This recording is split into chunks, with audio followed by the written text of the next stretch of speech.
ఆడవాళ్ళే కావచ్చు, మగవాళ్ళే కావచ్చు ఫ్రెండ్స్, కుటుంబం కోసం కొంతమంది ఓపికతో బరాన్స్తూ పోతూ ఉంటారు.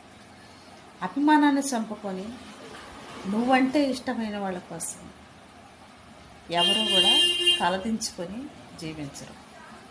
కుటుంబం కోసం కష్టపడవచ్చు కానీ, భార్యాభర్తల కోసం, బంధం కోసం అయితే లోపడచ్చు కానీ, అదే నీ అన్నల కోసము, నీ చెల్లెల కోసము, నీ అక్కల కోసము తలదించుకొని ఒకళ్ళ ముందు లాసారపడి చేతులు కట్టుకుని దిగజారి బతకాలి అంటే ఏ ఆడవాళ్ళు ఏ మగవాళ్ళు కూడా దిగజారి బతకరు ఫ్రెండ్స్. ఎవరి అభిమానాలు, ఎవరి ఆత్మాభిమానాలు వాళ్ళకే ఉంటాయి. ఎవరికి ఎంత ఉంటే వాళ్ళే తింటారు, ఎవరు ఎంత సంపాదించుకుంటే వాళ్ళే అనుభవిస్తారు. నమ్మకాన్ని, అభిమానాన్ని, విలువల్ని కోల్పోయే చాటకి ఎవరు కూడా తలదించుకొని రారు, పోరు కూడా. అలాంటి వాళ్ళ కోసం ఎప్పుడు మనం వెనకడుగు వేయాలి కానీ ముందడుగు వేయకూడదు. ఎందుకంటే మనల్ని దేశించే వాళ్ళు, మనల్ని దూషించే వాళ్ళ కోసం మనం ఎప్పుడు కూడా సాహసం చేయకూడదు.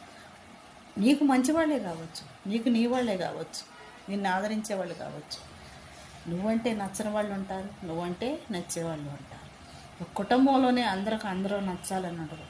భర్తకు భార్య నచ్చుతూ, భార్యకు భర్త నచ్చరు. అయినా పిల్లల కోసం, కుటుంబం కోసం బతకట్లా, అంతే జీవితం.